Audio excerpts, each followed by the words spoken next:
At family BBQ, Dad laughed. You're old enough to pay rent or get out. Next day, when I moved into my new house, they completely freaked out because smoke from the grill hit my face, but not as hard as my father's voice. You're old enough to pay rent or get out, Kyle. This isn't a charity. The entire backyard went quiet. 20 relatives stopped eating. Aunt Marie froze mid-bite. Uncle Tom lowered his beer. The neighbors, the Hendersons, the Patels, the Johnsons, all heard through the fence. That was the point. Dad wanted an audience. My stepmother Linda smirked from her lawn chair, that satisfied look she wore whenever Dad put me in my place. My half-brother Josh laughed, loud and mean, raising his phone to capture my reaction for whatever social media platform he was milking this week. Everyone's watching, Kyle, Josh said. Better not cry. I'm Kyle Brennan, 28 years old, associate editor at Riverside Press, making $52,000 a year. I'd been paying half their mortgage since I was 19. I've been paying you for 9 years, Dad, I said quietly. My burger sat untouched on the paper plate. Around me, potato salad and coleslaw, and the smell of grilled meat that suddenly made me nauseous. He flipped a burger, not looking at me. The spatula scraped against the grill grate. Yeah? And I've been housing you for 28 years. If you don't like the arrangement, there's the gate. Josh raised his beer. Good luck finding a place on your salary, bro. I checked Zillow. Studio apartments are like $1,800 a month. Cousin Rachel looked uncomfortable. Grandma Morrison started to say something,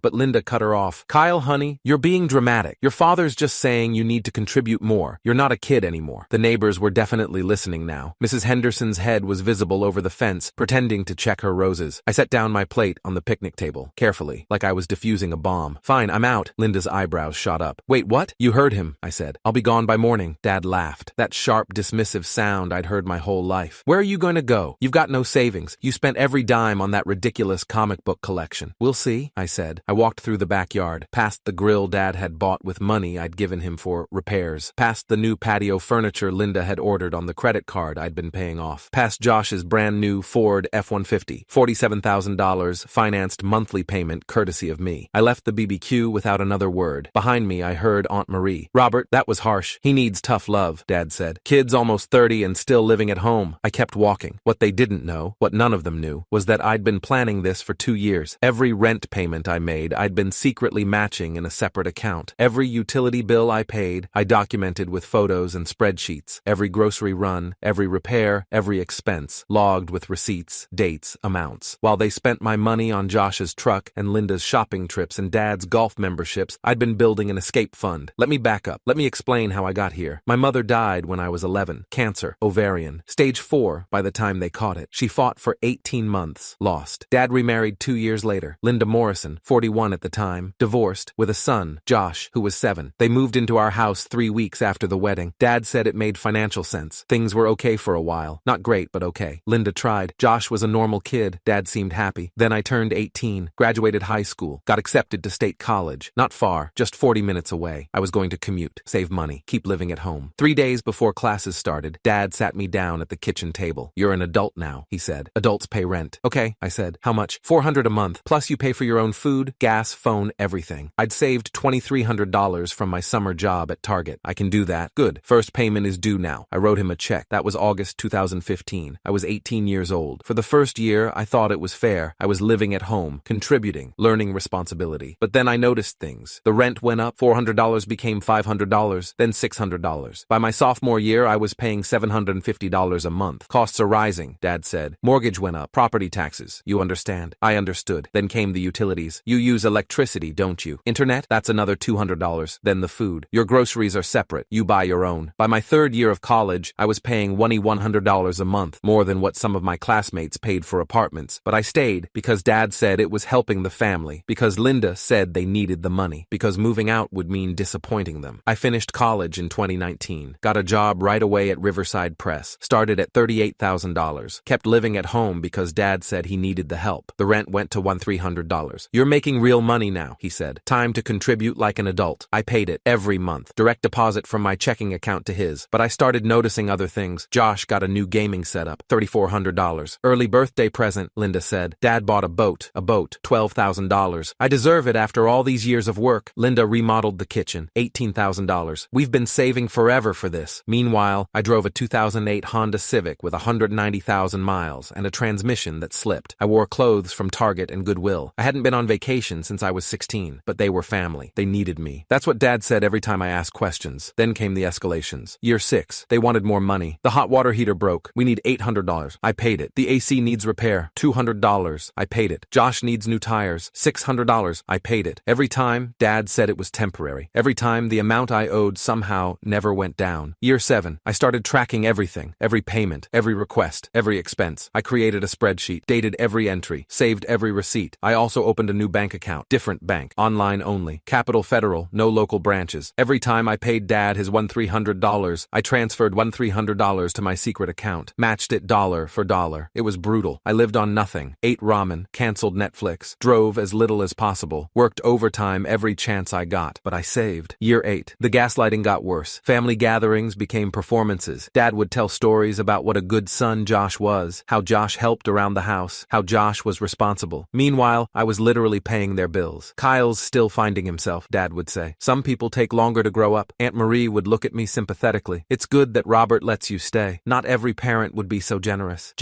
I wanted to scream. Year 9, the final straw started 6 months ago. I got promoted. Associate editor to senior editor. My salary jumped to $52,000. I told Dad over dinner. Thought he'd be proud. Great, he said. So you can afford to pay more rent. Let's say $1,600. I stared at him. That's a third of my take-home. You're living in my house. You'll pay what I say. That's more than market rate for a room. Then move out, Linda interrupted. But you won't, because you can't afford it. She was wrong. Because I'd been saving. For 2 years, I'd been matching every payment. My secret account had $31,200 in it, plus the $18,000 I'd saved before I started the matching system. I had $49,200, but I didn't tell them that. Instead, I started documenting more aggressively. I installed a finance tracking app, Mint, connected to all my accounts. I photographed every bill I paid, every grocery receipt, every tank of gas I put in Josh's truck when Dad asked me to help out. I also contacted someone, Margaret Hayes, financial advisor at Riverside Wealth Management, 23 years in personal finance. I'd met her at a press event for the paper. We'd talked about financial literacy programs for young adults. I made an appointment. Let me see what you have, she said. I showed her everything, the spreadsheet, the receipts, the bank statements showing 9 years of payments. She went quiet for a long time. Then she said, Kyle, this is financial abuse. It's rent. I said, I'm an adult. I should pay rent. Not like this. She pulled up comparables. A room in your area with shared amenities, $600 to $800 maximum. You're paying double. And that's not including all these extra expenses they're putting on you. She calculated it. 9 years of overpayment. All the emergency repairs and family expenses and Josh's truck payments. You've paid them approximately $127,000 since you turned 19. The number hit me like a fist to the chest. With that money, Margaret continued, you could have bought a house. A decent 3-bedroom in Riverside goes for about $240,000. You'd have enough for a down payment plus reserves. I can't afford a house, I said automatically, because that's what Dad had always told me. Yes, you can. She pulled up mortgage calculators. With your income and your savings, you qualify. Easily. That meeting changed everything. I contacted a real estate agent, Patricia Chen, 15 years in residential real estate. I told her my budget, told her I needed to move fast, told her I needed discretion. I know exactly what you need, she said. 3 weeks later, she showed me a house. 1847 Maple Street, 2 bedrooms, 1.5 baths. Hardwood floors original to the 1950s. Small backyard with a deck, quiet neighborhood. The owners were relocating for work and needed to close fast. Price, $215,000. I'll take it, I said. Don't you want to see other options? No, this is perfect. We closed in 3 weeks. I paid 20% down, $43,000. The rest financed at 4.2%.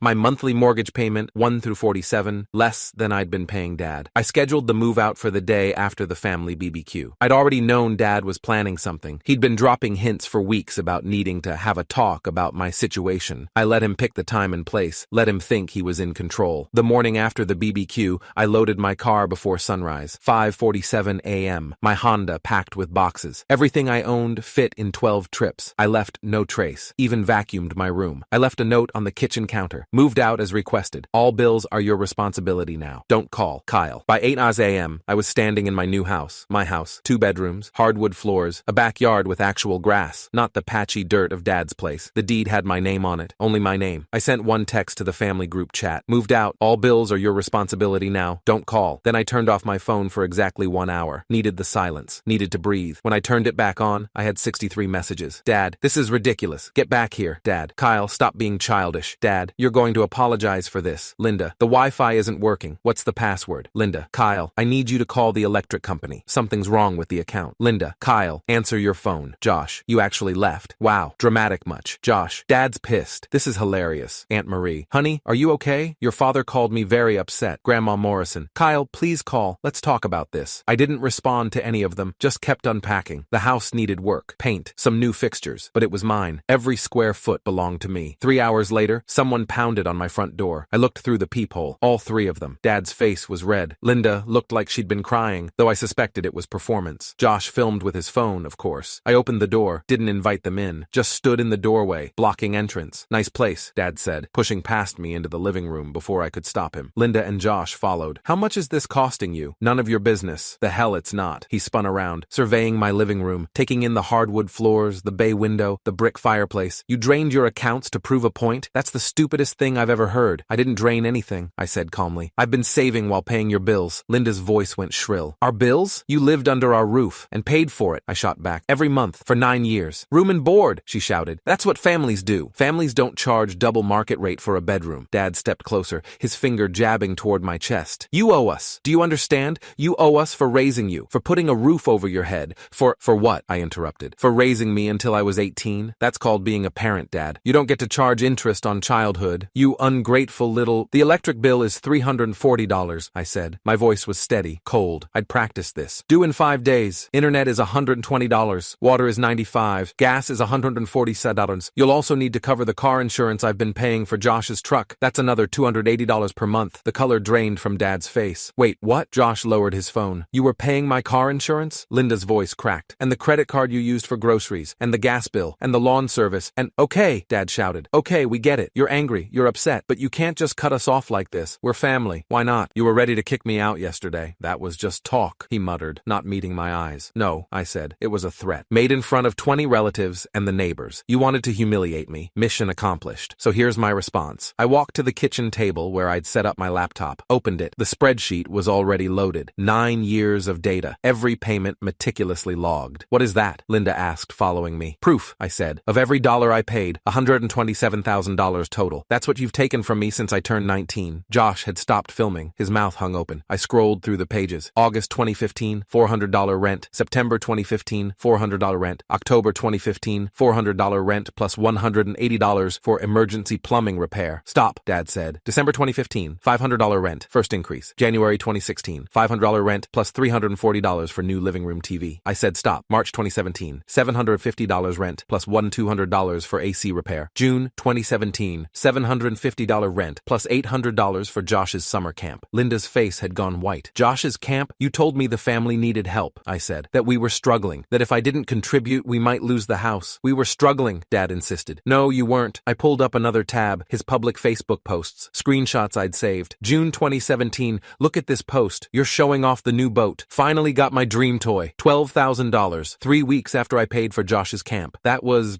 different. November 2018, Linda posts about her kitchen remodel. So blessed, $18,000. While I'm driving a car with a dying transmission and eating ramen because I can barely afford food after paying you $300 a month. You're taking this out of context, Linda said weakly. March 2020, Josh gets a new truck, $47,000 financed. Monthly payment, $680. Guess who's been making half those payments? Me, because Dad said it was family helping family. Josh's face had gone red. Dad, you said you were paying... Shut up, Josh, Dad snapped. I could have bought this house outright if you hadn't bled me dry, I continued, my voice rising now. I could have paid cash for $15,000 and had money left over, but I couldn't, because you told everyone I was a freeloader living off your generosity. That's not, Dad started. Aunt Marie thinks you're a saint for letting me stay. Grandma Morrison feels sorry for you, having to support your adult son. Uncle Tom asked me at Christmas why I don't step up and help the family more. My hands were shaking. I gripped the edge of the table. You've been telling everyone I'm a burden, a failure, a child who won't grow up. Meanwhile, I've been subsidizing your entire lifestyle. Dad's jaw worked. No words came out. So here's what happens now, I said, my voice dropping back to steady. You're going to figure out your own bills, pay your own mortgage, your own utilities, Josh's truck, Linda's credit cards, all of it. Kyle, Linda started, and you're going to tell everyone at that BBQ exactly how much I paid. Every cent, every year, the truth. Or what? Josh sneered, finding his voice. You'll tell on us? I turned my laptop screen toward them. A second tab already open. Facebook. A drafted post with the full spreadsheet attached. Every family member tagged. Every neighbor who'd been at the BBQ. Even Dad's co-workers from the auto shop. The post read, for 9 years, I paid my father $127,000 in rent and family expenses while he told everyone I was a freeloader. Here's the proof. Every payment, every lie. You all witnessed him try to throw me out yesterday. Now you get to to see what he's been hiding. The three of them stared at the screen, at 9 years of payments, laid out in undeniable columns, at proof they'd been lying to everyone, at the 47 tagged names who would see it the second I hit post. Dad's face turned gray. Actually gray. You wouldn't. My finger hovered over the post button. Want to find out? Kyle, please, Linda said. Think about Josh. Think about how this will affect him. You didn't think about me, I said. For 9 years, you didn't think about what this was doing to me. How it felt to pay for everything while being called worthless. How it felt to watch you spend my money while telling everyone I contributed nothing. We'll tell them, Dad said quickly. We'll tell them the truth. Just don't post that. When? Soon. Next week.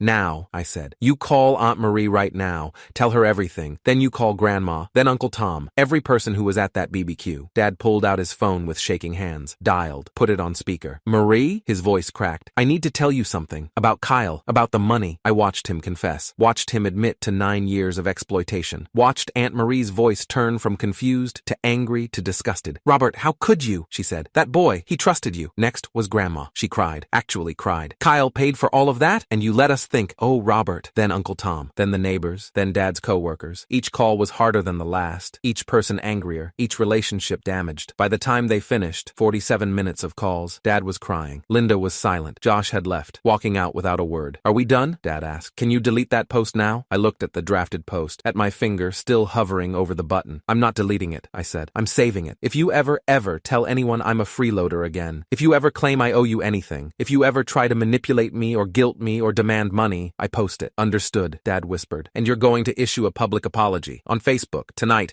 admitting you lied, admitting I paid, admitting you were wrong. Kyle, do it, or I post this. He nodded. They left, walked to their car in silence, drove away. I closed my laptop, sat in my empty living room, in my house, and I cried. Not sad tears, relief tears, freedom tears. My phone buzzed. Aunt Marie. Kyle, honey, I'm so proud of you. You did the right thing. If you need anything, you call me. Grandma, I'm ashamed of your father. You're a good man, better than he deserves. Uncle Tom, I owe you an apology. I believed him. I shouldn't have. You ever need anything, I'm here. 3 hours later, Dad posted, I need to apologize publicly. For years, I told people my son Kyle wasn't contributing to the household. The truth is, he paid me over $127,000 in rent and expenses while living at home. He paid far more than his fair share. I was wrong to disparage him. I was wrong to demand more. Kyle, if you see this, I'm sorry. The comments exploded. Family members, friends, neighbors, all seeing the truth for the first time. I can't believe you did this to him. Kyle deserves better. This is financial abuse. You should be ashamed. Dad's reputation, carefully built over decades, collapsed in one evening. The next morning, I got a call. Margaret Hayes, my financial advisor. Kyle, I saw the post. Your family is, well, I won't say what they are, but I want you to know you did the right thing. You protected yourself. That takes courage. It doesn't feel courageous, I said. It feels like I destroyed my family. You didn't destroy it. You revealed it. There's a difference. Over the next 3 weeks, I got calls from relatives I hadn't talked to in years. Cousins, uncles, old family friends, all apologizing for believing Dad's narrative, all offering support. Josh showed up at my house 2 weeks later, alone, no phone. Can we talk? He asked. I let him in. I'm sorry, he said. I didn't know. I knew you paid rent, but I didn't know it was that much. I didn't know about all of it. You never asked. I know. I